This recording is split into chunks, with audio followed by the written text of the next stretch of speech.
வணக்கம் மக்களே, எல்லாரும் எப்படி இருக்கீங்க? கண்டிப்பாக நல்லா இருப்பீங்கன்னு நினைக்கிறேன். ஸோ நானும் நல்லா இருக்கேன். ஸோ இன்னைக்கான இந்த ஒரு வீடியோவில் எதை பற்றி பார்க்க போகிறேன்னா, உண்மையாக தமிழ்நாட்டில் நடக்கப்பட்ட, அதுவும் குறிப்பாக ஒரு லாரி டிரைவர் அண்ணாக்கு நடக்கப்பட்ட திகில் அமானுஷமாக நடந்த ஒரு உண்மையான பேய் கதை தான் பற்றி பார்க்க போகிறோம். ஸோ அதுக்கு முன்னாடி ஒரு விஷயத்தை நான் உங்ககிட்ட சொல்லியிருந்தேன். லாரி டிரைவர் அப்படின்னு நம்ம எடுத்துக்கிட்டாலே நம்ம ஊரில் பார்த்துருப்போம், தூங்காமல் வண்டி ஓட்டுறது மோஸ்ட்லி அவங்கள தான் இருப்பாங்க போல். அவ்வளோ லாரி டிரைவர்ஸ் இருக்காங்க. அப்படி ஒவ்வொருத்தங்க கிட்டேயும் போயிட்டு ஒவ்வொருத்தங்க லைஃப் நடந்த ஏதாச்சும் ஒரு கதையை கேட்டோம்னா, அவங்க ஒவ்வொருத்தங்களும் ஒரு 10-15 கதை கிட்ட வச்சுருக்காங்க. அமானுஷமான கதையாக இருக்கலாம், க்ரைமாக இருக்கும், பல கதைகள் வச்சுருந்தாங்க. அப்படி தான் நான் இன்றைக்கி ஒரு அண்ணாவை மீட் பண்ணேன். அவங்க பேர் வெள்ளத்துறை. அந்த அண்ணா தான் லைஃப் நடந்த பல கதைகள் சொல்லியிருந்தாங்க என்கிட்ட. பட் இருந்தாலும் குறிப்பாக ஒரு அமானுஷமான கதையை என்கிட்ட சொன்னாங்க. அந்த கதை கண்டிப்பாக நம்ம சேனலுக்கு ரொம்ப உகந்ததாக இருக்கும். ஏன்னா அது ஒரு உண்மையிலே கேட்குறதுக்கே பயங்கரமாக இருந்துச்சு. இப்படிலாம் ஒரு நபருக்கு உண்மையாக நடக்குமா அப்படிங்கிற மாதிரி இருந்துச்சு. அந்த ஒரு அமானுஷமான கதை தான் இன்றைக்கி நம்ம சேனலில் பார்க்க போகிறோம். So welcome back to the new video மக்களே. சேனலுக்கு ஃபர்ஸ்ட் டைம் இப்போ தான் வந்திருக்கீங்கன்னா அங்கே சப்ஸ்கிரைப்னு ஒரு பட்டன், பக்கத்தில் பெல் பட்டன் இருக்கும், ரெஜத்தையும் சேர்த்து ப்ரெஸ் பண்ணி இப்போ ஆள்னு கொடுத்து வச்சுருங்க. இந்த மாதிரி தினம் நான் வந்துட்டு ஒரு புதிய அமானுஷமான கதைகளை போட்டுட்ருப்பேன். ஸோ நீங்களும் தொடர்ந்து மிஸ் பண்ணாமல் பார்த்து என்ஜாய் பண்ண முடியுங்க. சரி, ஓகே, வாங்க வீடியோக்குள்ளே போயிடலாம். Welcome back to the new video. நான் உங்கள் அருண். பயத்தை எதிர்கொள்ள தயாராக இருந்துக்கோங்க. இந்த சம்பவம் எங்கே நடந்ததுன்னு சொல்லிட்டு கேட்டிங்கன்னா, மதுரையிலேருந்து லோடு ஏற்றிட்டு சேலத்தை நோக்கி போய்கிட்டு இருக்க ஒரு லாரி டிரைவர்னா அவங்க தான் வெள்ளத்துறை. அவங்களுடைய கிளீனர் சுரேஷ் அப்படிங்கிறவங்க இவங்க 2 பேர் தான் இருந்துட்டு இருக்காங்க. ஸோ இவங்க அந்த ட்ராவல் பண்ணிட்டு போகும்போது நடக்கப்பட்ட ஒரு சம்பவம் தான். அதுவும் குறிப்பாக எப்போ நடந்ததுன்னா 2017 நடந்ததா அப்படிங்கிற மாதிரி அந்த அண்ணா என்கிட்ட சொல்லியிருந்தாங்க. பட் எந்த மாதம் எந்த வருஷங்கள்லாம் மறந்துட்டாங்களாம்.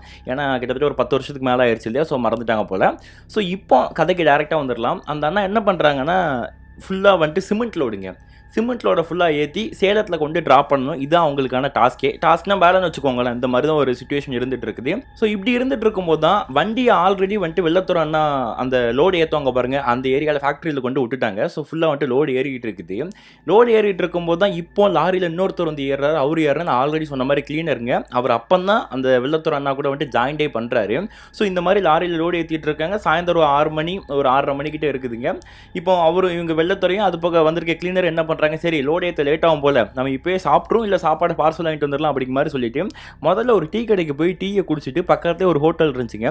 2 பேரும் போயிட்டு நல்லா வந்துட்டு வயிறு முட்டை புரோட்டா சாப்பிட்டாச்சு. புரோட்டா சாப்பிட்டுட்டு பார்சலும் வாங்கிக்கிறாங்க. மேபி இரவு நேரத்தில் பசிச்சா சாப்பிட்றதுக்காக புரோட்டா வாங்கிக்கிறாங்களாங்க. ஸோ இந்த மாதிரி எல்லாத்தையும் வாங்கிக்கிட்டு திரும்ப லாரிக்கு வந்து பார்த்துருக்காங்க. ஆல்மோஸ்ட் பார்த்தீங்கன்னா லோடெல்லாம் ஏற்றி முடிச்சாச்சு. இப்போ என்ன பண்ணுறாங்கன்னா, அன்னைக்கு கொஞ்சம் மழை வர மாதிரி ஒரு சுச்சுவேஷனாக இருக்கிறதுனால ஃபுல்லாக மழையில் சிமெண்ட் நினைஞ்சுன்னா ஃபுல்லாக வேஸ்ட்டாக போயிடும் இல்லையா? அதனால் என்ன பண்ணுறாங்க, ஃபுல்லாத்தையும் அந்த தார்பாய் போட்டு ஒரு சொட்டு தண்ணி கூட அந்த லாரிக்குள்ளே விழாத மாதிரி ஃபுல்லாக தார்பாய் போட்டு கவர் பண்ணி மூடிடுறாங்க. அப்படி மூடிட்டு அதுக்கப்புறம் வந்துட்டு வண்டியை ஸ்டார்ட் பண்ணலாம் அப்படிங்கிற மாதிரி சொல்லிட்டு நல்ல கடவுளை எப்போவுமே வண்டியை ஸ்டார்ட் பண்ணும்போது ஸ்டீரிங்கை தொட்டு கும்பிட்டு தாங்க அந்த வெள்ளத்துறை அண்ணாக்கு வந்துட்டு வண்டி எடுக்கிறது பழக்கம். அதே மாதிரி தான் தொட்டு கும்பிட்டுட்டு அது போக மேலே வந்துட்டு ஃபோட்டோஸ் எல்லாமே வச்சுருக்காங்க, சாமி ஃபோட்டோஸ் எல்லாத்தையுமே தொட்டு கும்பிட்டுட்டு இப்போ அந்த அண்ணா அப்படி வண்டி எடுத்துகிட்டு கிளம்ப போயிட்டு இருக்காங்களாங்க. ஸோ ஆல்மோஸ்ட் இப்போ தான் மதுரையிலேருந்து வண்டி எடுக்கும்போது டைம் பார்த்தீங்கன்னா நைட் ஒரு 8:30 மணி இருக்குன்னு வச்சுக்கோங்க. இந்த மாதிரி டைமில் தான் மதுரையிலேருந்து வண்டி எடுத்துகிட்டு போகிறாங்க. அவங்க போக வேண்டிய லொக்கேஷன் எங்கே இருக்குதுன்னா சேலமில் தான் போய் ட்ராப் பண்ணணும். சேலமில் முடிச்சுட்டு ஈரோட்லேயும் கொஞ்சம் இன்னும் ஒரு சில வேலைகள் இருக்குது. இந்த அண்ணாக்கு இதான் இவ்வளோ பெரிய பிளான் இருக்குது. அப்படி இருக்கும்போது தான் அன்றைக்கி ராத்திரி அவங்க வண்டி எடுத்து கிளம்பி போய்கிட்டே இருக்காங்களாங்க. அப்படி அவங்க மதுரையிலேருந்து கொஞ்சம் தூரம் கிளம்பி போய்கிட்டு இருக்காங்க. நார்மலாக போய்கிட்டு இருக்கும்போது லாரியில் ரொம்ப பெரிய லெவலெலாம் ஸ்பீக்கரு சிஸ்டம்லாம் இருக்காதுங்க. ஜஸ்ட்டு ஒரு ரேடியோ இருக்கும், பழைய ரேடியோ இருக்கும் இல்லையா? அந்த ரேடியோ தான் படிச்சுட்டு இருந்திருக்குது. ஏதோ பழைய பாட்டு ஓடிட்டு இருக்குது, எம்ஜிஆர் பாட்டு ஏதோ ஒரு பாட்டு ஓடிட்டு இருந்திருக்கு. அப்படி ஓடிட்டு இருக்கும்போது என்ன ஆகுதுன்னா, அந்த ரேடியோ சிக்னல் வந்துட்டு ஃபஸ்ட்டு ஸ்ட்ரக் ஆக ஆரம்பிச்சிருக்குதுங்க. இந்த ஃப்ரீக்வன்சி சேஞ்ச் பண்ண இல்லையா பழைய ரேடியோவில், அந்த மாதிரி ரேடியோ தான் இருக்குது. அது ஸ்ட்ரக் ஆகிட்டு இருந்திருக்குது. ஸோ அப்போ தான் வெள்ளத்துறை அண்ணா என்ன சொல்கிறாரு, சுரேஷ் அது ரேடியோ என்னன்னு பாருப்பா, இல்லை வந்துட்டு வேறு ஏதாச்சும் சேனலில் வச்சு விடு அப்படிங்கிற மாதிரி சுரேஷ்ட வெள்ளத்துறை அண்ணா சொல்கிறாருங்க. இப்போ சுரேஷும் என்ன பண்ணுறாரு, அதே மாதிரி அங்கே போயிட்டு அந்த ஃப்ரீக்வன்சியை மாற்றி வேறு ஒரு பாட்டு வைக்கலாம்னு சொல்லிட்டு ட்ரை பண்ணுறாரு. அப்படி வச்சுக்கிட்டு இருக்கும்போது என்ன ஆகுதுன்னா, ரொம்ப அந்த ஸ்பீக்கர்லேருந்து பயங்கரமாக நாய்ஸ், இறைச்சல் நாய்ஸ் விட்டு வந்துட்டே இருந்திருக்குது. உடனே ரொம்ப டென்ஷன் ஆகிருதுங்க. ஏன்னா அந்த சவுண்டு ஏதோ ஒரு மாதிரி பயங்கரமாக காதெல்லாம் தொலைக்கிற மாதிரி அந்த ஸ்பீக்கர்லேருந்து லாரிக்குலேருந்து சவுண்டு வந்துருக்குது. உடனே சுரேஷை பார்த்து வெள்ளத்துறை அண்ணா, டேய் என்னடா பண்ணுற சுரேஷ், என்ன இப்படி சவுண்டு கேட்குது, ஆஃப் பண்ணி தொலைடா அப்படிங்கிற மாதிரி சொன்னார் பாருங்க. இவர் சுவிட்சை அணைக்க போகிறதுக்குள்ளே என்ன ஆகுது, அந்த ஆம்பிளிஃபையர் சிஸ்டம் இருக்குது பாருங்க, அவங்க வச்சுருக்காங்கல்ல அந்த ரேடியோ, அது புகஞ்சிருது போலங்க. ஒரு மாதிரி டம்முன்னு சவுண்டு மட்டும் தான் கேட்டிருக்கு. சவுண்டு கேட்டோன்னா அந்த முன்னாடி அதுலேருந்து புகையாக வந்துருக்குது. இது அப்படி விட்டோம்னா என்ன ஆகும், ஃபுல்லாக வந்துட்டு ஃபயர் ஆயிரும் லாரி ஃபுல்லாக. அதனால் என்ன பண்ணுறாங்க, அந்த ஸ்பாட்லேயே வண்டியை நிப்பாட்டிட்டு ஓரங்கட்டி நிப்பாட்டிட்டு வண்டிக்குள்ளே டார்ச் ஆன் பண்ணிட்டு பார்த்தா அந்த ஃபுல்லாக எரிஞ்சிட்டு இருக்கு. அந்த தகரத்துக்குள்ளே பார்த்தா தெரியுது. அப்படியே அந்த ரேடியோ வெளியே தூக்கி போட்டு தண்ணி ஊற்றி அணைக்கிறாங்க. என்னடா ஆச்சு இப்படி ஆயிடுச்சு அப்படிங்கிற மாதிரி அவங்க 2 பேரும் முடிச்சுட்டு இருக்காங்களே. அங்கேயே ஒரு 1/4 மணி நேரம் 20 நிமிஷம் ஆகி போயிடுது. அதுக்கப்புறம் தான் வண்டி எடுக்க போகிறதுக்கு முன்னாடி டேய் சுரேஷ் நல்லா பாடுறா, வேறு எதுவும் லைன் வந்துட்டு ஷார்ட் சர்க்யூட் ஆகிட்டு இருக்கா பாரு அப்படிங்கிற மாதிரி வெள்ளத்துறை அண்ணா சொல்ல, இப்போ சுரேஷ் பார்த்துருக்காருங்க, அண்ணா வேறு எதுவும் இல்லை, ஓகே எல்லாம் ஓகே தான், நார்மல் தான், வண்டி எடுத்துகிட்டு கிளம்புங்க, என்ன இன்றைக்கி ஃபுல்லாக பாட்டு கேட்காம ஓட்ட போகிறோம் அவ்வளோ தானே அப்படிங்கிற மாதிரி நார்மலாக சுரேஷ் சொல்கிறாருங்க. இப்போ வெள்ளத்துறை அவர் தான் வண்டிக்கு ஓனர் மாதிரி ஓனர் கிடையாது ஓகேங்களா. ஏன்னா அவர் அந்த ஓனருடைய ரொம்ப நெருங்கிய நண்பர் தான் வெள்ளத்துறை. இப்போ என்ன பிரச்சனை ஆகுதுன்னா, சுரேஷ் இப்படி சொன்னதுக்கப்புறம் வெள்ளத்துறை டென்ஷன் ஆகுறாரு. என்னடே உனக்கு வெறும் பாட்டு கேட்காம தாண்டா ஓட்டிகிட்டு போக முடியாது, எனக்கு அது சிஸ்டம் போயிச்சே, திரும்ப அதை காசு கொடுத்து வாங்கி வைக்கணும், அவன்கிட்ட என்ன பதில் ஓனர்கிட்ட என்ன பதில் சொல்கிறேன்னு தெரியலையடா அப்படிங்கிற மாதிரி வெள்ளத்துறை சொல்லிட்டு இருந்திருக்காருங்க. சரி ஓகே எல்லாம் நல்லா தான் போய்கிட்டு இருக்குன்னு நினச்சி கொஞ்சம் தூரம் போய்கிட்டு இருக்காங்க. அப்படி போய்கிட்டு இருக்கும்போது என்ன ஆகுது, இப்போ அடுத்த ஒரு சம்பவங்க. அது என்ன சம்பவம்னா, போகிற வழியில் மைல்கல் இருக்கும் பார்த்துருக்கீங்களா நீங்கள், அதாவது இத்தனை கிலோமீட்டர் போட்டு ஒரு மைல்கல் இருக்கும். அந்த மைல்கல்லுக்கு மேலே ஏதோ ஒரு பொண்ணுங்க வெள்ளை கலரில் வந்துட்டு, அதாவது அங்கே இருக்கிற அவ்வளோ அழுக்கான ரோட்டுக்குள்ளே பியூர் ஒயிட்டில் ஒரு சாரியை கட்டிட்டு ஒரு பொண்ணு அங்கே உட்காந்துருக்க மாதிரி இருந்திருக்குது. ஸோ இதை வெள்ளத்துறை அண்ணன் பார்த்துட்டாரு. டேய் யாரோ அங்கே ஒரு பொண்ணு உட்காந்துட்டு கை காமிக்கிற மாதிரி இருக்குடா, நிப்பாட்டுவா அப்படிங்கிற மாதிரி வெள்ளத்துறை கேட்க, இவர் பயங்கரமான பயங்க யாருக்கு, சுரேஷுக்கு. அண்ணன் இந்த இடத்துல தான் வண்டியை நிப்பாட்டாதீங்க, பயமாக இருக்கு, நிப்பாட்டு வண்டி எடுத்துகிட்டு போனேன், ஏதோ ஒரு பொண்ணு மறைக்குது நிப்பாட்டுறேன் அப்படிங்கிறேன்னு சொல்லும் பொழுது, இப்போ அந்த வெள்ளத்துறை அண்ணன் என்ன சொல்கிறாருன்னா, டேய் ஒருவேளை அவங்களா இருக்குமோ, அதாவது ராத்திரி இந்த பாலியல் தொழிலில் ஈடுபடுறாங்க இல்லையா, அவங்க தான் மறக்கிறாங்க போலடா, எதுவும் நீ போயிட்டு வரே அப்படிங்கிற மாதிரி விளையாட்டுத்தனமாக வெள்ளத்துறைனா சுரேஷை பார்த்து கேட்குறாரு. அண்ணே நான்லாம் வந்துட்டு அந்த பழக்கம்லாம் கிடையாது, நல்ல குடும்பத்தில் வளர்ந்து வந்திருக்கேன், ஒழுங்காக வண்டி எடுத்துகிட்டு போங்கண்ணே, சீக்கிரம் இடத்த காலி பண்ணிங்கன்னு சொல்ல, அப்படி பேசிக்கிட்டு இருக்கும்போதே அந்த வெள்ளை கலர் அந்த கல் இருக்குது பாருங்கள், அந்த கல்லை கிராஸ் பண்ணுறாங்க. கிராஸ் பண்ணும்போது தானே கிட்ட ரொம்ப க்ளோஸ் அப்பில் நல்லா தெரியும். அப்படி பார்த்தா என்ன தெரிஞ்சிருக்குதுன்னா, கிட்ட வரும்போது மயில்கல் சுற்றி வந்துட்டு ஃபுல்லாக உடமரமாக இருக்குதுங்க ரோட்டு ஓரமாக. அந்த உடமரம்னா முள்ளு மரம், அந்த முள்ளு மரத்தில் ஒரு வெள்ளை கலரில் சாரி சிக்கி அந்த மயில்கல்லுக்கு நேராக வந்துட்டு விழுந்த மாதிரி இருந்திருக்குது. இதை பார்த்து தான் அவங்க வந்துட்டு ஏதோ ஒரு பொண்ணு உட்காந்துருக்க மாதிரி இருக்குது அப்படிங்கிற மாதிரி நினச்சிருக்காங்க. அண்ணே அது வெறும் சாரிண்ணே அப்படிங்கிற மாதிரி இப்போ சுரேஷ் சொல்ல, சரின்னு வண்டி எடுத்துகிட்டு போய்கிட்டே இருக்காங்க. ஏன்டா சாரியா அப்படிங்கிற மாதிரி சொல்லிட்டு இப்போ என்ன வண்டி அந்த மயில்கல்லில் கிராஸ் பண்ணதுக்கப்புறம் இவர் வெள்ளத்துறை அண்ணா கண்ணாடியில் பார்க்குறாருங்க, அது என்ன உண்மையிலே சாரியான்னு சொல்லிட்டு. அப்படி அவர் பார்த்த முதல் அசம்பாவிதம் இதுதாங்க. ஏன்னா அப்படி அந்த பின்னாடி பார்த்துருக்காரு, அந்த மயில்கல்லில் ஈவன் அந்த சாரி கூட காணும். இவர் அது வெறும் சாரின்னு சொன்னார் இல்லையா, இவர் பார்த்தா சாரி கூட காணும். அப்போ என்னடா எதுவுமே காணும், சாரி இருக்குன்னு சொன்னால் அப்படிங்கிற மாதிரி வெள்ளத்துறை நான் சொல்ல, அடுத்த நோட்டி என்ன இருக்குது, அந்த சைடு மிரரில் 2 கண்ணு மட்டும் ரெட் கலரில் வந்துட்டு பயங்கரமாக ஆக்ரோஷமாக வந்து அந்த கண்ணாடியே பிளாக் ஆகி அந்த கண்ணாடியில் 2 கண்ணு மட்டும் தெரிஞ்சதா வெள்ளத்துறை அண்ணா பார்த்துருக்காருங்க. ஒரு செகண்ட் பார்த்துட்டே அப்படிங்கிற மாதிரி அலறி அடித்து இந்த பக்கம் ஸ்ட்ரெயிட்டாக திரும்பியிருக்காரு. அப்போ தான் சுரேஷ் கேட்காரு, என்னண்ணா ஆச்சு, ஏன்னா அப்படி கத்துறீங்க அப்படின்னு சொல்லும்போது, டேய் திரும்பி பாரு வெள்ளை கலர் துணி இருக்குன்னு சொன்னால் அப்படிங்கிற மாதிரி சொல்லிட்டு இந்த அண்ணன் வண்டியை ஸ்லோ பண்ணுறாரு. பின்னாடி திரும்பி சுரேஷ் பார்த்தா அந்த வெள்ளை கலர் சாரியுமே காணுமாங்க. இப்போ சுரேஷ் என்னண்ணா அங்கே சாரி நான் பார்த்தேண்ணா, என்ன சாரியை காணும், முதல்ல பொண்ணு மாதிரி தெரிஞ்சு அப்புறம் சாரி மாதிரி தெரிஞ்சு இப்போ சாரியும் காணும், எங்கண்ணா அப்படிங்கிற மாதிரி யோசிச்சுட்டு இருக்கும்போது அவர் இப்போ சொல்கிறார், வெள்ளத்துறை அண்ணா வண்டியை பொறுமையாக ஸ்லோவாக ஓட்டிட்டு சொல்கிறாரு, டேய் நான் பின்னாடி அந்த கண்ணாடியை வழியாக அந்த சாரியை பார்த்தேன்டா, பார்த்தா அங்கே சாரி எதுவுமே இல்லைன்னு சொல்லிட்டு வண்டி தலையை இப்படி திருப்பலான்னு பார்க்கும்பொழுது அந்த கண்ணாடியில் ஏதோ ஒரு உருவம்டா, பேய் மாதிரி ஏதோ ஒரு உருவம், 2 கண்ணு மட்டும் ரெட் கலரை தெரிஞ்சு நல்லா பார்த்தேன்டா அப்படிங்கிற மாதிரி வெள்ளத்துறை அண்ணா சொல்கிறாருங்க. இப்போ இவர் சொன்னதை கேட்டுட்டு சுரேஷ், அண்ணன் இங்கே பாரு தேவையில்லாமல் ராத்திரி போல் என்னை பயமுறுத்தாருண்ணே, எனக்கு வந்துட்டு அதெல்லாம் ஒன்றும் பயம்லாம் கிடையாது சரியா, நீ சும்மா வண்டி எடுத்துகிட்டு போ அப்படிங்கிற மாதிரி இப்போ அவர் சுரேஷுங்கிறவர் வெள்ளத்துறையை பார்த்து சொல்கிறாருங்க. ஏன்னா வெள்ளத்துறை ஏதோ பொய் சொல்கிறாரு, சுரேஷை பயமுறுத்துறாரு அப்படிங்கிற மாதிரி சுரேஷ் நினச்சிக்கிட்டு வெள்ளத்துறையை பேசிக்கிட்டு இருக்காரு. அப்படி கொஞ்சம் தூரம் மூவ் பண்ணி போய்கிட்டு இருக்காங்க. அப்படி போய்கிட்டு இருக்கும்போது என்ன ஆகுதுன்னா, யாரோ அழுகிற மாதிரி வண்டி லாரி எவ்வளோ ஸ்பீடாக போய்கிட்டு இருக்கு, ஒரு 40-50 போய்கிட்டு இருக்குன்னு வச்சுக்கோங்க, பின்னாடி ஃபுல்லாக சிமெண்ட் லோடு, பின்னாடி இருந்து யாரோ அழுகிற மாதிரி சவுண்டு நல்ல கிளியராக அக்யூரேட்டாக கிறிஸ்ப் அண்ட் கிளியராக கேட்டுருக்குதுங்க 2 பேருக்கும். இப்போ வெள்ளத்துறை அண்ணா, டேய் பின்னாடி யாரோ அழுற மாதிரி சவுண்டு கேட்குது அப்படிங்கிற மாதிரி சுரேஷ் சொல்ல, ஆமாண்ணா எனக்கும் கேட்குது, ஏன்னா நான் இவ்வளோ ஸ்பீடாக போய்கிட்டு இருக்கேன், காற்று சவுண்டு கேட்குது, எப்படின்னா அழுகிற சவுண்டு கேட்குது அப்படிங்கிற மாதிரி சொல்லிட்டு இப்போ வெள்ளத்துறை அண்ணா என்ன பண்ணுறாரு, யார் ஏறி இருக்காங்களா வண்டியில் அப்படிங்கிற மாதிரி போய் பாருன்னு சொல்லிட்டு இப்போ சுரேஷ் வண்டியை விட்டு இறங்காமைங்க அந்த சைடை பிடிச்ச ஒரு கைப்பிடி மாதிரி இருக்கும், அது வழியாக வெளியே போய் பார்க்கலாம் போல். இந்த அண்ணா வெள்ளத்துறை அண்ணா வண்டியை ஸ்லோவாக ஓட்டிகிட்டு இருக்காரு. சுரேஷ் அப்படி மேலே ஏறி பார்த்துருக்காருங்க. மேலே ஃபுல்லாக நார்மலாக தார்பா போட்டு பூட்டியிருக்காங்க, வேறு எந்த விஷயமே இல்லைங்க. இப்போ அவர் சுரேஷ் வந்துட்டு அப்படியே திரும்ப ஜன்னல் வழியாக வண்டிக்குள்ளே வராரு. வந்துட்டு அண்ணன் மேலே எதுவும் இருந்த மாதிரி இல்லைண்ணே, என்ன அழுகிற சவுண்டு கேட்டுட்டு இருக்குது திரும்ப திரும்ப அப்படிங்கிற மாதிரி உங்களுக்குள்ளே பேசிக்கிட்டே இருக்காங்க. டேய் எனக்கு என்னமோ இன்றைக்கி நம்ம போகிறது சரியாக படலடா, அவன் ஸ்டார்டிங்லேருந்தே ஏதோ அசம்பாவிதமாக நடந்துக்கிட்டே இருக்குது அப்படிங்கிற மாதிரி வெள்ளத்துறை நான் சொல்லிக்கிட்டே வந்துட்டு மேலே ஃபோட்டோலாம் இருக்குது பாருங்கள், சாமி ஃபோட்டோ அதெல்லாம் கும்பிட்டுட்டு, எப்பா கருப்பா நீ தான்ப்பா என்னை காப்பாற்றணும் அப்படிங்கிற மாதிரி மேலே இருக்க அந்த சாமி ஃபோட்டோவை பார்த்து அவர் கும்பிட்டுக்கிறாருங்க வெள்ளத்துறை அண்ணா. அப்படி இவங்க திரும்ப கொஞ்சம் தூரம் அந்த லாரி எடுத்துகிட்டு போய்கிட்டு இருக்காங்க. அப்படி எடுத்து போய்கிட்டு இருக்கும்போது என்ன ஆகுது, இந்த வெள்ளத்துறை அண்ணா காதுக்கு பக்கத்தில், டேய் வண்டியை நிறுத்துடா, எதுக்குடா நிற்காம போனேன் அப்படிங்கிற மாதிரி ஏதோ ஒரு பொண்ணு இந்த அண்ணா காதில் பேசுகிற மாதிரி ஒரு மாதிரி சவுண்டு கேட்டுருக்குது. இந்த அண்ணா என்ன பண்ணிட்டாரு, டக்குன்னு வந்துட்டு யாரா அப்படிங்கிற மாதிரி இந்த பக்கம் ரைட்டு திரும்பினாரு பாருங்க. திரும்பின மறு நிமிஷம் இங்கே இருக்கிற சுரேஷ் அந்த அண்ணா என்ன பண்ணுறாருன்னா அண்ணா அப்படிங்கிற மாதிரி கத்துறாருங்க.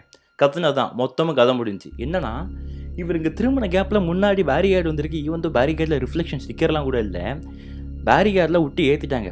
லாரி ஃபுல் லோடில் இருக்குது, பேரிகார்டில் விட்டு ஏற்றினா என்ன ஆக போகுது அப்படிங்கிற மாதிரி நீங்கள் நினைக்கலாம். என்ன ஆயிடுச்சுன்னா பேரிகார்டில் விட்டு ஏற்றி இறக்கும்போது அந்த பேரிகார்டு கீழே வண்டி கார்டில் நல்லா பயங்கரமாக சிக்கி ஜாம் ஆயிடுச்சுங்க.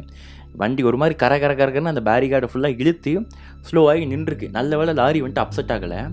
அப்படி நின்னதுக்கப்புறம் என்ன ஆகுது, அண்ணா என்னண்ணா இப்படி பண்ணிட்டீங்க அப்படிங்கிற மாதிரி சுரேஷ் கேட்காரு. அப்போ வெள்ளத்துறை சொல்கிறாரு, டேய் அதெல்லாம் இருக்கட்டும்டா, என் காதில் வந்து யாரோ ஒரு பொண்ணு பேசிடா, அதுக்கு அதனால தான்டா நான் திரும்பினேன், இந்த மாதிரி ஆக்சிடென்ட் ஆகும் எனக்கு தெரியாதுடா, வேணும் திரும்பலாம் அப்படிங்கிற மாதிரி வெள்ளத்துறை சுரேஷ்டே சொல்கிறாருங்க. ஏன்னா 2 பேருமே லாரி ஓனர் கிடையாது, அதனால் அவங்க 2 பேருக்குள்ளேயும் சண்டை போட்டுக்கிறாங்க. ஏன்னா ஏதாச்சும் ஒரு பிரச்சனை ஆச்சுன்னா கண்டிப்பாக 2 பேருக்கும் சம்பளத்துலையும் அமௌண்ட்டை பிடிப்பாங்க இல்லையா, அப்படிங்கிறனால அவங்க 2 பேரும் சண்டை போட்டுட்டு இருக்காங்க. சரிடா இருந்துட்டு போது இறங்கி முதல்ல என்னடா கீழே என்னதான் மாட்டிருக்கு அப்படிங்கிறத பார்க்கலாம் அப்படிங்கிற மாதிரி சொல்லிட்டு அவங்க பொறுமையாக வண்டி விட்டு இறங்கலான்னு சொல்லி அவங்க 2 பேரும் அந்த டோரை திறக்கும் பொழுது என்ன ஆகுதுன்னா, அவங்க லாரிக்கு மேலே டாப் இருக்கும் பாருங்க, அது மேலே யாரோ குடு குடு குடு குடுன்னு ஓடுற மாதிரியும் பயங்கரமாக சிரிக்கிற மாதிரியும் சலங்கை கட்டி ஓடுற மாதிரிலாம் சவுண்டு கேட்டிருக்குது. இப்போ இதை பார்த்தோன்னா வந்துட்டு 2 பேரும் திறந்தவங்க டோரை திறக்காமல் அப்படி பிடிச்சிக்கிட்டு இருக்காங்க. அண்ணே யார் சுரேஷ் இங்கே திரும்புகிறாரு, வெள்ளத்துறனா இங்கே சுரேஷை பார்த்து திரும்பிட்டு 2 பேரும் இப்படி மாற்றி மாற்றி திரும்பிட்டானே.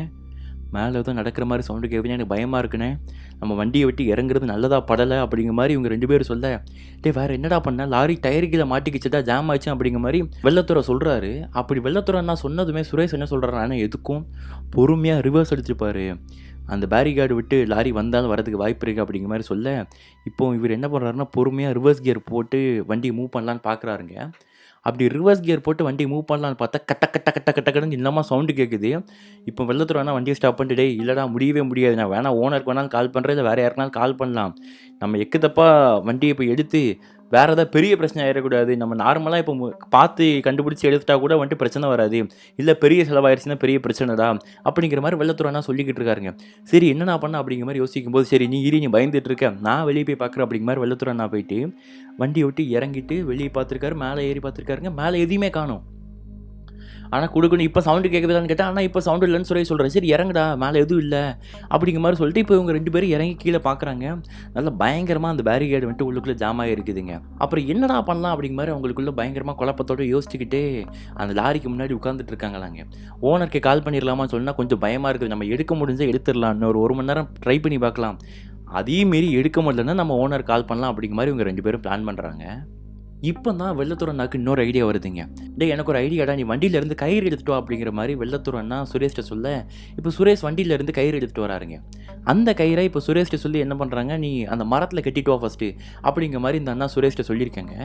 சுரேஷும் போயிட்டு அந்த மரத்தில் பக்கத்தில் ஒரு மரம் இருந்துருக்குங்க, அதில் கட்டிட்டு அந்த கயிறோட இன்னொரு முனையை இதில் கீழே பேரிகார்டு இருக்குது பார்த்தீங்களா, அந்த பேரிகார்டில் மட்டும் சப்புனி இறுக்கி இவங்க கயிறை கட்டியாச்சுங்க. இப்போ என்ன பிளான் பண்ணுறாங்க, வண்டியை இப்போ ரிவர்ஸ் எடுத்தோம்னா கண்டிப்பாக அந்த மரத்தோட ப்ரெஷரில் பேரிகார்டு தனியாக பிடுங்கிட்டு போயிடணும் அப்படிங்கிற மாதிரி இவங்க ஒரு பிளான் பண்ணுறாங்க. பிளான் பண்ண மாதிரியே என்ன பண்ணுறாங்கன்னா, சுரேஷ் கீழேருந்து வண்டியை பார்த்துக்கிட்டு இருக்காருங்க. இந்த அண்ணா என்ன பண்ணுறாருன்னா வண்டியை ரிவர்ஸ் அடிக்கிறாரு. அப்படி ரிவர்ஸ் அடிக்கும்போது என்ன ஆகுது, பின்னாடி வண்டி வருதான் தெரியல, ஏன்னா இது ஒரு சிங்கிள் ரோடு, பின்னாடி வண்டி வந்துச்சுன்னா சிக்னல் கொடுக்கணும்.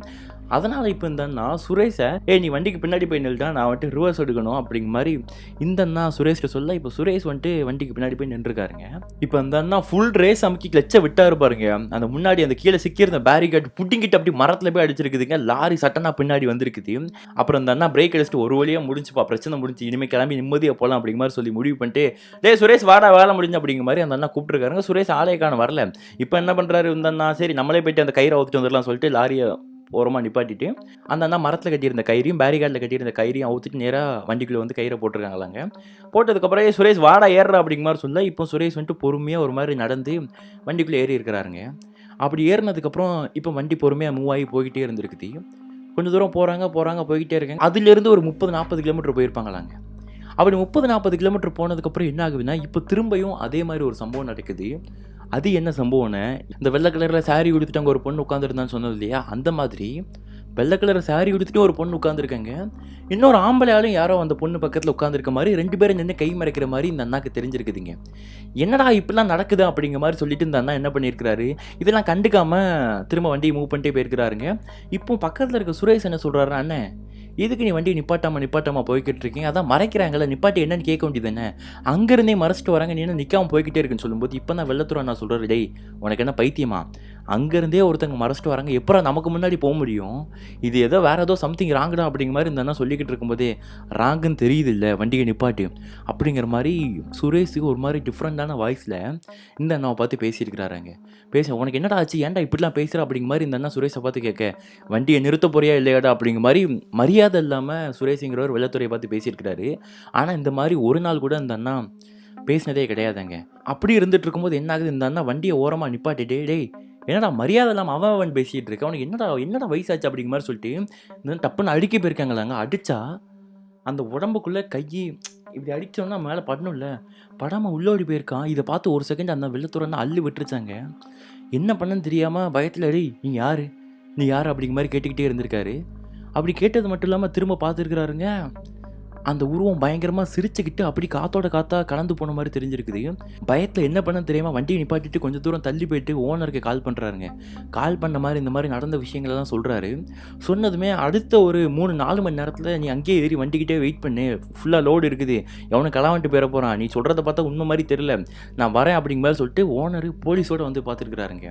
அப்படி வந்து பார்த்தா வண்டி பக்கத்தில் இருந்தா மட்டும் தான் நிற்கிறாரு. சுரேஷ் அக்கௌண்ட்டில் கிளீனர் எங்கடா அப்படிங்கிற மாதிரி ஓனரை நான் கேட்க, போலீஸ்காரங்களும் கேட்குறாங்க, எனக்கு தெரியல, என் கூட தான் வந்துட்டு இருந்தான், அவனை நான் அடிக்கும்போது ஏதோ பேய் மாதிரி இருந்துச்சு, அவன் உருவம் மாதிரி தெரியல அப்படிங்கிற மாதிரி சொல்லிட்டு இருக்காங்க. அப்படி சொல்லிக்கிட்டு இருக்கும்போது தான் போலீஸ்காரன்னா இன்னொரு விஷயத்தை சொல்கிறாரு. அது என்னென்னா, டேய் உன் கிளீனர் அங்கே செத்து கிடக்குறான்னா அப்படிங்கிற மாதிரி அந்த அண்ணாட்ட சொல்கிறாங்க. அப்புறம் தான் எப்படி செத்தான் அப்படிங்கிற மாதிரி யோசிக்கும் போது இந்த அண்ணாக்கு ஒரு விஷயம் தெரிஞ்சிருக்குது. ஏன்னா அந்த அண்ணா பின்னாடி அவனை ரிவர்ஸ் பார்க்க சொல்லிட்டு ரிவர்ஸ் எடுத்தாரு பாருங்க. அப்போ தான் சட்டனா வண்டி பின்னாடி போயிடுச்சு, கொஞ்சம் தூரம் உருண்டு இந்த நாள் நிப்பாட்ட முடியாமல் போச்சு, நான் ஸ்டார்டிங்கே சொல்லியிருப்பேன். அப்படி போகும்போது தான் ஒரு வேளை டயருக்குள்ளே நசுங்கி செத்துருக்க வாய்ப்பு இருக்குது போல் அப்படிங்கிற மாதிரி யோசிச்சுக்கிட்டே இருக்கும்போது போலீஸ்காரங்க செக் பண்ணுறாங்க. உண்மையிலே இந்த லாரி டயர் ஏறி தான் இறங்கி செத்தானா செக் பண்ணதுக்காக அந்த லாரியோட எல்லா டயர்லையும் அடித்து லைட் அடித்து செக் பண்ணிட்டு இருக்காங்க. அப்படி பார்த்தா இந்த லாரியோட ரைட் சைடு பின்னாடி வீல் இருக்க பாருங்கள், கிட்டத்தட்ட ரைட் சைடு பின்னாடி மட்டும் ஒரு 4 வீல் இருக்கும், இந்த பக்கம் 4 இந்த பக்கம் 4, முன்னாடி 2 வீலு, இந்த மாதிரி ஒரு டாரஸ் லாரி மாதிரி லாரி தான். இப்போ அந்த பின்னாடி இருக்க டயர் ஃபுல்லாகவே வந்துட்டு பிளட்டாக காஞ்சி போய் இருக்குதுங்க. ஸோ இதை பார்த்து கன்ஃபார்ம் பண்ணதுக்கப்புறம் அவர் துடிச்சு அழுகிறாரு வெள்ளத்துறை. ஐயோ நான் ஏன் கிளீனரை நானே கொண்டுட்டேனா அப்படிங்கிற மாதிரி அவர் பயங்கரமாக அழுதுட்டு இருந்திருக்காரு. அதுக்கப்புறம் அவர் நடந்த விஷயங்கள்லாம் சொன்னதுக்கப்புறம் ஓகே இவர்கிட்ட வந்துட்டு எந்த ஒரு பொய்யும் இவர் மறைக்கிற மாதிரி தெரியல. ஸோ அதனால் இது ஒரு ஜஸ்ட் ஆக்சிடென்ட் கேஸாக வந்துட்டு முடிவு பண்ணி போலீஸ்காரங்களும் அவங்கள வந்துட்டு ஒரு 2-3 மாதம் கழிச்சு இந்த பிரச்சனையிலேருந்து கம்ப்ளீட்டாக இந்த வெள்ளத்துறைனா வெளியே வந்திருக்கிறாங்க. வந்ததுக்கப்புறம் பிரச்சனை முடிஞ்சான்னு கேட்டால் அதான் இல்லை. ஏன்னா வந்ததுக்கப்புறம் இந்த மாதிரி சம்பவம் நடந்துச்சு அப்படிங்கிற மாதிரி வீட்டில் அவருக்கு குழந்தை இருக்கிறாங்க, ஒய்ஃப் இருக்கிறாங்க, அவங்க அம்மா அப்பா எல்லோரும் இருக்கிறாங்க. இன்னும் ஃபீல் பண்ணிகிட்டு இருக்காரு, நான் இதுக்கப்புறம் லாரியே ஓட்ட போக மாட்டேன் அப்படிங்கிற மாதிரி இந்த வெள்ளத்துறை நான் சொல்லிக்கிட்டே இருக்கேன். இப்படி எல்லாம் ஒரு மாதிரி குழப்பமாக போய்கிட்டு இருக்கும்போது தாங்க அந்த ஒரு நாள் வருது. ஒரு நாள் அமாவாசைங்க ராத்திரி திடீர்னு பார்த்தா அவங்க வீட்டில் அவங்க பக்கத்தில் படுத்திருந்த 8 வயசு பொண்ணு, அந்த பொண்ணை காணும். நைட்டு வெள்ளத்துறைனா எந்திரிச்சிட்டு நடுவில் தான் அந்த பொண்ணை போட்டு எப்போவுமே தூங்குவாங்க. ஒய்ஃபு அந்த அண்ணா நடுவில் அந்த பொண்ணு இருக்கும். எந்திரிச்சு பார்த்தா அந்த பொண்ணை காணும், 8 வயசு பொண்ணு. உடனே டக்குன்னு ஒய்ஃப் எழுப்பிட்டே, பொண்ணு எங்கடி, அவன் எங்கே போனா, அந்த சின்ன பொண்ணு பேர் சுஜின்னு சொல்லியிருந்தாங்க, எங்கடி நம்ம சுஜியை காணும், எங்கே போனா அப்படிங்கிற மாதிரி அவன் ஒய்ஃப்ட்ட கேட்டுட்டு இருக்காங்க. அப்படி என்ன கேட்டோம் அந்த பொண்ணு ஒய்ஃப் வச்சு ஒரு மாதிரி பார்க்க முடிக்கிறாங்க. என்னங்க சொல்கிறீங்க, விளையாடுறீங்களா, காமெடி பண்ணாதீங்க, பாப்பாங்க அப்படிங்கிற மாதிரி ஒய்ஃப் முடிக்கிறாங்க. இப்போ இவர் நான் ஏன்டி காமெடி பண்ண போகிறேன், எங்கே போனா பொண்ணு அப்படிங்கிற மாதிரி கேட்டுட்டு இருக்கும்போது 2 பேரும் தேடிட்டு இருக்காங்க. சத்தம் கேட்டு அவங்க அப்பா அம்மா வந்துருந்தாங்க. பொண்ணுங்கப்பா அப்படிங்கிற மாதிரி கேட்டால் அவங்களுக்கும் தெரியல. என்ன வீட்டில் இத்தனை பேர் இருந்திருக்கீங்க, பொண்ணு எங்கே போச்சு அப்படிங்கிற மாதிரி அவங்களுக்குள்ளே எல்லாரும் மாற்றி சண்டை போட்டுக்கிறேன். கடைசி வரை பொண்ணை காணும், யார் அவங்க சின்ன பொண்ணை காணும். அப்புறம் தான் எங்கடா போயிருக்கோம் அந்த பொண்ணு அப்படிங்கிற மாதிரி தேடிட்டு இருக்கும்போது பார்த்தா மொட்டை மாடியிலேருந்து அந்த பொண்ணு சிரிக்கிற மாதிரி சவுண்டு, பயங்கரமாக ஏதோ சவுண்டு கேட்டுட்டு இருக்குது. இப்போ அவங்க அப்பா என்ன பண்ணுறாரு, நேராக மாடிக்கு போய் பார்த்துருக்காரு. மாடிக்கு போய் பார்த்தா அவங்க பொண்ணு கையில் ஏதோ ஒரு மாதிரி இந்த சூனியை வைக்கிற பொம்மை மாதிரி இருக்குது பாருங்கள், அந்த மாதிரி ஏதோ ஒரு பொம்மையை கையில் வச்சு விளாண்டுட்டு இருக்காங்க. பாப்பா இந்த ராத்திரி எதுக்கு நீ இங்கே வந்த, இங்கே எதுக்கு இந்த உட்காந்து நீ இந்த மாதிரி இந்த பொம்மைலாம் உனக்கு யார் கொடுத்தா, எப்படி விளாண்டுட்டு இருக்கா அப்படின்னு கேட்கும்பொழுது அப்பா அந்த பாப்பா டக்குன்னு ஒரு விஷயத்த சொல்கிறாங்க. அப்பா நான் நல்லா தூங்கிட்டு இருந்தேன்ப்பா, திடீர்னு என்ன சுரேஷ் அண்ணா நம்ம உங்கள் ஃப்ரெண்டுப்பா அவங்க வந்து என்ன எழுப்புனாங்க. சரின்னு சொல்லிட்டு அப்பாவை எழுப்பாது தூங்கட்டு நீ என் கூட உனக்கு பொம்மை தரேன்னு சொன்னாங்க. நானும் வெளியே வந்தப்பா மாடிக்கு வர சொன்னாங்க. மாடிக்கு போனேன். அந்த அண்ணன் கொடுத்துட்டு போயிட்டாங்கப்பா அப்படிங்கிற மாதிரி அந்த பாப்பா சொல்லிட்டு இருக்காங்க. எங்கே போனாங்க அப்படின்னு கேட்கும்போது இதப்பா இவ்வளோ நேரம் இங்கே தான் இருந்தாங்க, நீங்கள் வர சவுண்டு கேட்டு போயிருக்காங்க போல் அப்படிங்கிற மாதிரி அந்த பாப்பா சொல்லியிருக்காங்க. இதை கேட்டு இந்த அண்ணாக்கு ஒன்றுமே ஓடல. என்னடா நடக்குது, சுரேஷ் அவன் செத்து போய் கிட்டத்தட்ட 3-4 மாதம் ஆகுது, எப்படி இங்கே வந்தான் அப்படிங்கிற மாதிரி யோசிச்சுட்டு இருக்கும்போது தான் டக்குன்னு சரி பாப்பா நீ கீழே வா அப்படிங்கிற மாதிரி சொல்லிட்டு அந்த பொம்மையை எடுத்துகிட்டே வந்திருக்காங்களாங்க. பொம்மையை தூக்கி தூர போடல. ஏன்னா அது என்ன விஷயம் என்னன்னே தெரியல, இது புரியாமல் இருக்குல்ல. அந்த பொம்மையை எடுத்துகிட்டே நேராக பொம்மையை வீட்டில் செருப்பெல்லாம் கழட்டி போடுவாங்க பாருங்கள், அந்த இடத்துல பொம்மையை வச்சுட்டு வீட்டுக்குள்ளே கொண்டு வரது அப்படிங்கிற மாதிரி சொல்லிட்டு இப்போ வீட்டுக்குள்ளே வந்திருக்காங்க. அந்த பாப்பாவும் அவங்க அப்பாவும் வந்து பார்த்தா இப்போ அவருடைய அப்பா அம்மா இருக்காங்க பாருங்க, அந்த வெள்ளத்துறை அண்ணனுடைய அப்பா அம்மா, அவங்க எப்போ சீக்கிரம் வாப்பாங்க என்ன நடக்குன்னு புரியல அப்படிங்கிற மாதிரி வீட்டுக்குள்ளே கத்தி அலறிட்டு இருக்காங்க. என்னாச்சுன்னு சொல்லிட்டு பார்த்தா வீட்டுக்குள்ளே அந்த அம்மா அவங்களுடைய ஒய்ஃபு ஒரு மாதிரி பேய் பிடிச்ச மாதிரி முடியெல்லாம் விரிச்சு போட்டுட்டு ஆடிக்கிட்டு இருக்காங்க. இப்போ வெள்ளத்துறை அண்ணா என்னடி ஆச்சு ஏன்ட்டு இப்படி பண்ணிட்டு இருக்குன்னு கேட்கும்போது அந்த பொண்ணு அப்படி முடியை விளக்கிட்டு என்ன டி ஆச்சா என்னடா ஆச்சுன்னு கேள்ட்டா அப்படிங்கிற மாதிரி ஒரு மாதிரி பயங்கரமாக சொல்லியிருக்காங்களாம். இவருக்கு ஒன்றும் ஓடலை, என்ன தான் நடக்குது அப்படிங்கிற மாதிரி புரியாமல் இருந்துகிட்டு இருக்கும்போது தான் என்ன எதுக்கிட்டா கொன்ன அப்படிங்கிற மாதிரி சொல்லிட்டு அந்த அண்ணன் கழுத்தை பிடிச்சி அந்த அக்கா, அதாவது அந்த வெள்ளத்துறை என்னோட ஒய்ஃபு வேற ஒருத்தங்க வாய்ஸில் அப்படி ஒரு மாதிரி என்ன வாய்ஸ்னே புரியல, ஒரு மாதிரி கரகரன்னு ஒரு மெயில் வாய்ஸ், எங்கள் ஆம்பளை வாய்ஸாக பிடிச்சி தூக்க ஆரம்பிச்சிட்டாங்களாம். இப்போ இந்த அண்ணாக்கு ஒன்றுமே பண்ண முடியாதனால அந்த அண்ணாவுடைய அப்பா அம்மா வந்துட்டு 2 பேரும் பிரித்து உட்கார வைக்கிறாங்களாங்க. இப்போ தான் அந்த அண்ணாக்கு புரிய வருது, ஓகே அவனுடைய ஆவி தான் வந்துட்டு இந்த மாதிரிலாம் வேலை பண்ணிட்டு இருக்குங்கிறத முடிவு பண்ணி டக்குன்னு தன்னுடைய ஃப்ரெண்டுக்கு ஒருத்தர் கால் பண்ணி இந்த மாதிரி நடந்த விஷயங்களை சொன்னதுக்கப்புறம் அவர் மச்சான் ஈரா எனக்கு தெரிஞ்ச ஒரு பூசாரி இருக்காரு, நான் அவரை கூட்டு வரேன் சாமியார், அவர் நினச்சாருன்னா எல்லாத்தையும் முடிச்சுடுறாருன்னு சொல்லி இப்போ அன்னைக்கு காலையிலக்குள்ளே அந்த சாமியார் அந்த ஃப்ரெண்டு கூட்டிகிட்டு வந்திருக்கிறாருங்க. அப்படி கூட்டிகிட்டு வந்ததுக்கப்புறம் அந்த சாமியார் வீட்டுக்குள்ளே வந்திருக்கிறாரு. அந்த சாமியார் வீட்டுக்குள்ளே வந்ததுக்கப்புறமே ஒரு மாதிரி புல்லரிச்சு போயிட்டாராங்க. அவர் என்ன சொன்னார்னா, அம்மா இங்கே என்ன சொன்னீங்க, உங்கள் கையால் அதாவது உங்கள் லாரியால் இறக்கப்பட்ட ஒரு ஆத்மா தானே வந்திருக்கு அப்படிங்கிற மாதிரி என்கிட்ட உங்கள் நண்பர் ஃபோனில் சொல்லியிருந்தாரு. ஆனால் இங்கே நடக்கிறதெல்லாம் பார்த்தா ஒரு ஆத்மா மட்டும் இருக்கிற மாதிரி தெரியலையே, 3 ஆத்மா இருக்கிற மாதிரி தெரியுது அப்படிங்கிற மாதிரி அவர் சொல்லியிருக்கிறாருங்க. இப்போ வீட்டில் இருக்கவங்களுக்குலாம் ஒன்றுமே ஓடலை. அப்படி ஓடாமல் இருக்கும்போது தான் அந்த பூசாரி என்ன பண்ணுறாரு, அவங்களுடைய பாப்பா கூப்பிட்டு பாப்பா நீங்கள் வா அப்படிங்கிற மாதிரி சொல்லியிருக்கேங்க. அந்த பாப்பா அந்த பூசாரியை பார்த்து முறைச்சிட்டு நேராக ஓடி அவங்க அப்பாவுக்கு பின்னாடி போய் நின்றுக்கிட்டாங்களாங்க. இப்போ அந்த பூசாரி தலையாட்டிகிட்டே சரி நான் பார்த்துக்கிறேன் அப்படிங்கிற மாதிரி முடிவு பண்ணி வீட்டுக்குள்ளே ஏகத்தை ஆரம்பிக்கிறாராம். அப்படி ஏகத்தை ஆரம்பித்து பார்த்தா முதல்ல அந்த அம்மாவுக்கு பிடிச்சிருக்கிறது ஒரு ஆத்மா. அது யாருன்னா அந்த இவர் கையால் அதாவது லாரியால் இறக்கப்பட்டார் இல்லையா அந்த சுரேஷ் அப்படிங்கிற அந்த அண்ணாவுடைய ஆத்மா அந்த அம்மா இவருடைய ஒய்ஃப்க்கு பிடிச்சிருக்குது.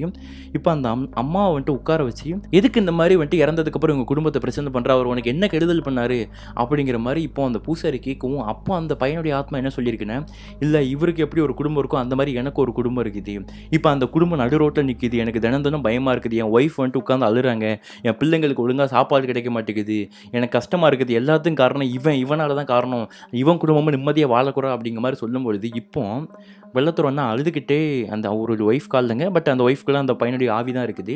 இங்கே பாருப்பா நான் வேணும்னு பண்ணலை, ஸ்பீடாக ரிவர்ஸ் எடுத்தேன், அது பிரேக் என்னால் பிரேக் பிடிச்சுமே வண்டி நிற்கல, உன் மேலே ஏற்றி இறக்குனது கூட எனக்கு தெரியாதுடா சுரேஷ், புரிஞ்சுக்கோடா அப்படிங்கிற மாதிரி அந்த வெள்ளத்துறை அண்ணா சொல்கிறாங்க.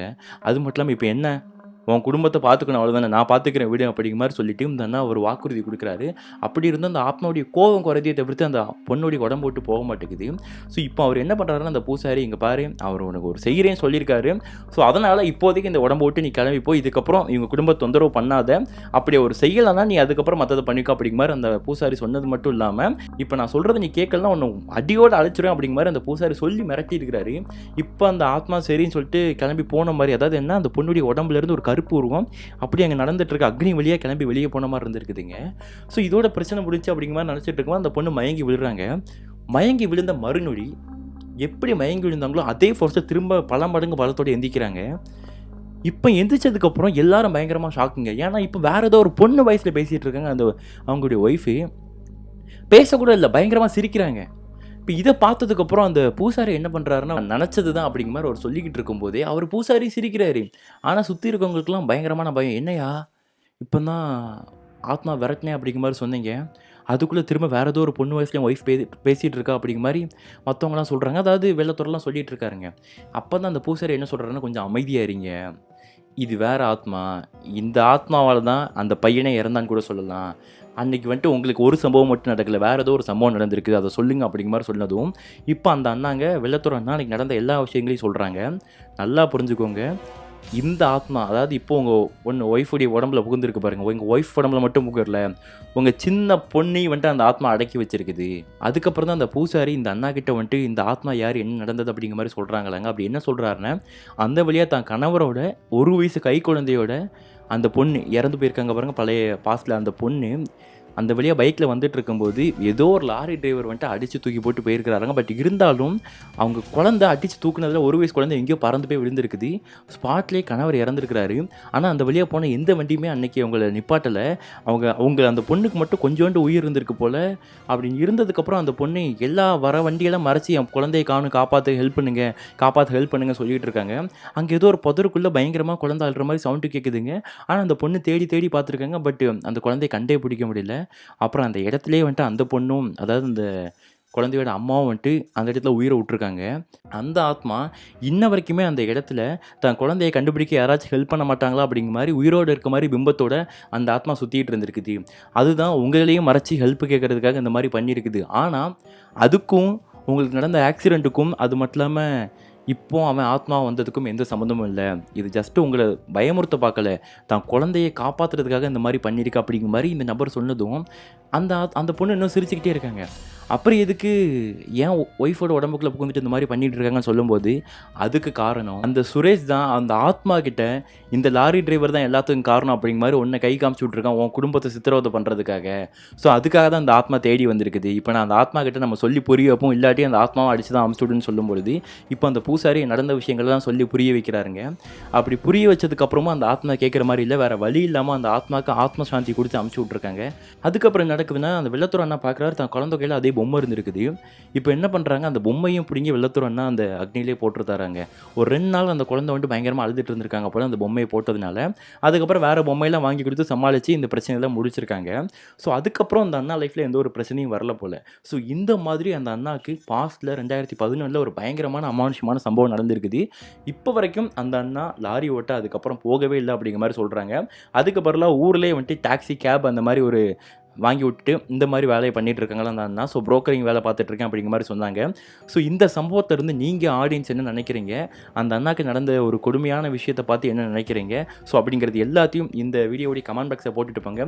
ஸோ இதை விட பயங்கரமான ஸ்டோரிஸ் இந்நேரத்துக்கு எண்ட் ஸ்க்ரீனில் வந்திருக்கும். பார்க்கலாம், பார்த்து என்ஜாய் பண்ணிக்கோங்க.